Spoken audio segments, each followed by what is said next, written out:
Our brains develop and change throughout life, enabling us to learn and do new things, and to adapt at every age.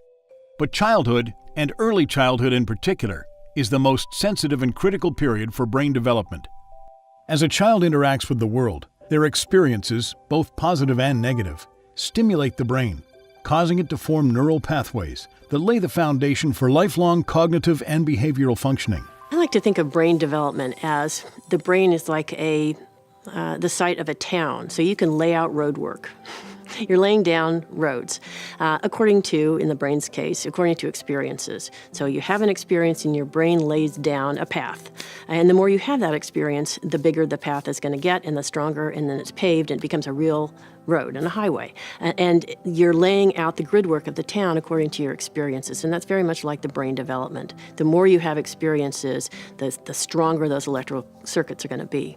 And that's going to shape the way you think and act and view the world. Safe, stable, nurturing relationships and environments provide the context for healthy brain development when children have ample opportunities to learn and explore. In this setting, children acquire a range of experiences that stimulate different parts of the brain, allowing for healthy, balanced development. Some degree of adversity and stress is a normal and essential part of human development that can help children learn how to react to future challenges. But a child who's repeatedly exposed to adversities like abuse, neglect, or unstable relationships and environments may experience what's known as toxic stress, and this can disrupt brain development. Our experiences literally shape the way our brain is developing in the brain architecture. So if you have a baby, a very young baby, who cries when they're hungry, and mother comes over and feeds the baby and helps the baby settle down, the baby goes back to sleep, that happens 5, 10 times a day. And that is laid down, those electrical circuits are laid down in the brain. And so the baby learns that you cry, you get fed, you soothe, and you go to sleep. And that experience is sort of coded into the brain, just like any other experience. So good experiences help the brain develop in a certain way. And if you have adverse experiences, that same baby cries and cries and cries, and the parents are addicted to opiate drugs, let's say, and they ignore the baby. The baby's left alone for 10 hours in the dark. That baby's brain is still developing, but it's developing in a different way. Their experience is much different. And so it is developing in a way that says you can cry and cry and cry and escalate that stress response as much as you want, nothing's going to happen. And the interpretation of that is not only is the brain realizing that they're not going to get soothed, but the child learns, and this is laid down in the brain, the child learns that the world is an unsafe place, that they are insignificant. There's no one out there to help them.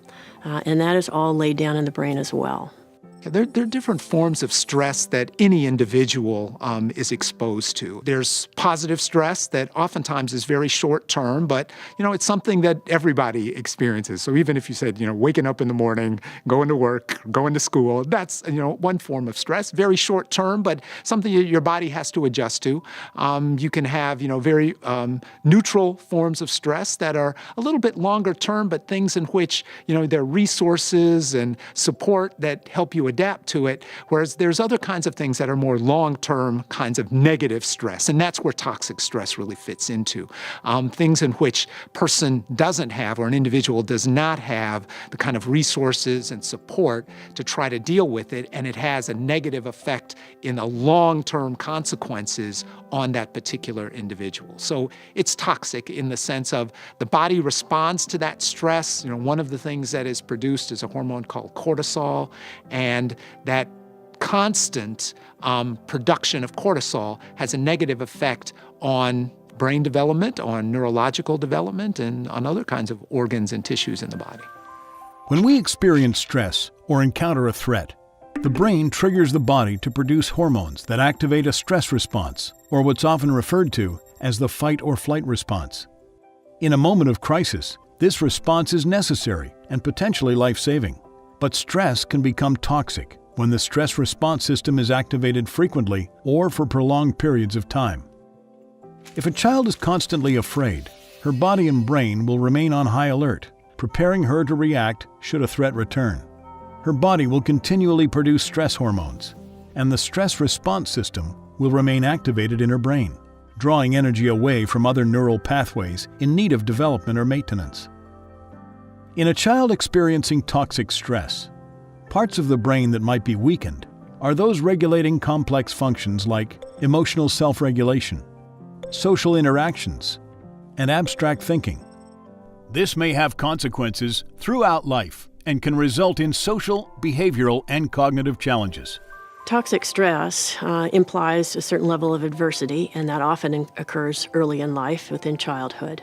So children who have experienced adverse childhood experiences have been found through very diligent research to be at increased risk for a number of long-term problems when they reach adolescence and adulthood. And these problems really span multiple domains. They can be behavioral problems, emotional problems, and physical problems. So if you think about it, children who have had early adversity are at higher risk, much higher risk for major depression and suicidality, for anger management problems, for delinquency and high-risk behavior, for dropping out of school, for teen pregnancy, for runaway behavior, for adult criminality, and for liver disease and lung disease and heart disease, among other things. So it has a profound long-term impact, potentially. And yet, the brain is capable of healing and changing. Effective treatments can help those affected by early adversity and give them a chance to heal from traumas and learn new ways to interpret and react to stressors and other stimuli. Fortified by this information, we can shift the conversation away from one that blames and punishes people for inappropriate reactions and behaviors that developed in childhood due to adversity and trauma. Instead, we can champion the need for expanded services and opportunities that help people overcome early adversity. And we can focus on ways to prevent abuse, neglect, and other challenges before they occur.